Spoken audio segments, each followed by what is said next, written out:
Hello guys, welcome back to my channel Monami's lifestyle. তো চলে এসেছি আবার অনেক দিন পর একটা নিউ ব্লগ ভিডিও নিয়ে।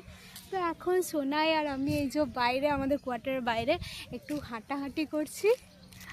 এই যে সোনাই, হাই করে দাও, হাই করো, হাই। তো আমি আর সোনাই এই যে হাঁটাহাঁটি করছি। আর আজকের ব্লগটার কারণ হচ্ছে এটাই যে আজকে আমরা মামার বাড়ি যাচ্ছি। লগনপুরে, মানে আমার মামার বাড়িতে। আজকে শিব প্রতিষ্ঠা হয়েছে আর 4 দিন অনুষ্ঠান হবে। তো আমরা সেই জন্য আজকে লগনপুর যাব, মানে আমার মামার বাড়ি। তো সেই জন্য আজকে ব্লগটা শুরু করা।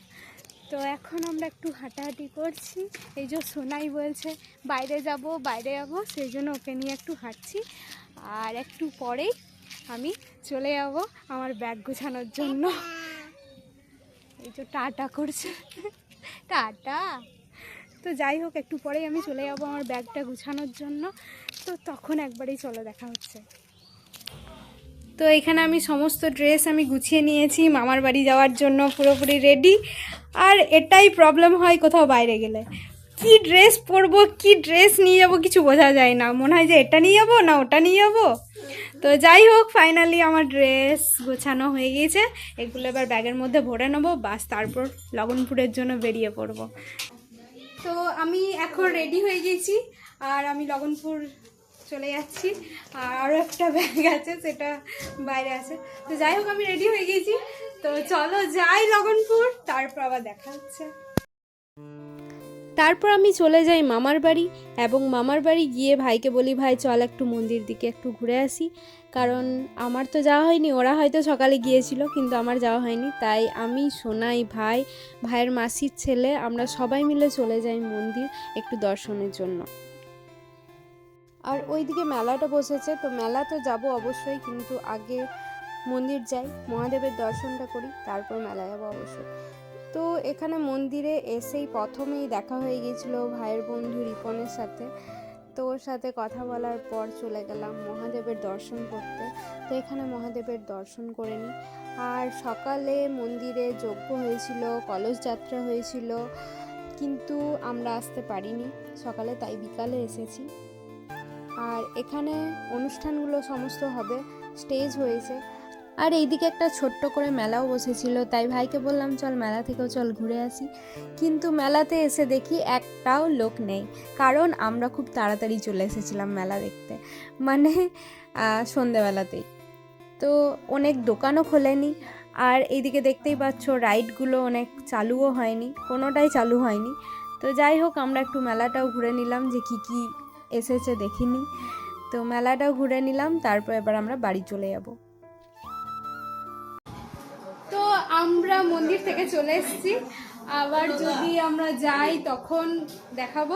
এখন একটু খাওয়া দাওয়া করি, তারপর আবার যাওয়ার ইচ্ছা আছে, এবার দেখা যাক, যদি যাই তখন আবার দেখাবো।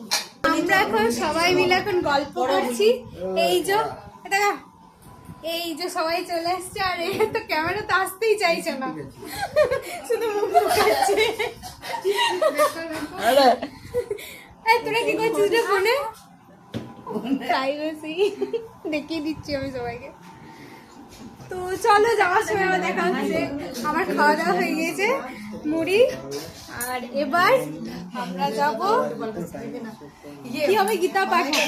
তো আমরা এবার গীতা পাঠ দেখতে যাবো, তো তখন আবার দেখাচ্ছি। তো এখন আমরা যাচ্ছি মন্দিরে, মানে এবার গীতা পাঠ হবে। তার গীতা পাঠটা শেষ হওয়ার পর তারপর কীর্তন হবে মনে হয়। তো যাই হোক, এখন যাচ্ছি, আর এই ড্রেসটা পরেই যাচ্ছি।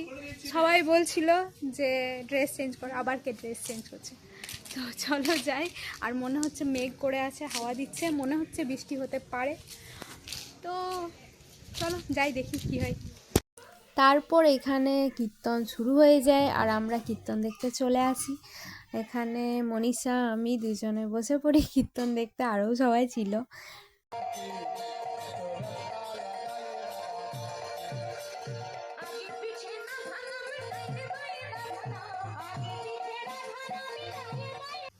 তো এখন আমরা বাড়ি চলে এসেছি কীর্তন দেখা কমপ্লিট করে। তো এখন 12:30 বাজছে, রাত 12:30। খুব একটা রাত হয়নি। এরকম টাইমে তো রাত্রেবেলায় ফোন ঘাঁটতে ঘাঁটতেই আমার হয়ে যায়, আরও বেশি লেট হয় ঘুমাতে। তো এমন কোনো রাত হয়নি আমার জন্য। তো যাই হোক, 12:30 বাজছে, এখন আমরা বাড়ি চলে এসেছি, এবার আমরা ঘুমিয়ে পড়বো। তো এখানেই আমি আমার আজকের ব্লগটা শেষ করছি। দেখা হবে আবার নেক্সট অন্য কোনো ব্লগ নিয়ে। ততক্ষণের জন্য সবাই ভালো থাকো, সুস্থ থাকো, বাই।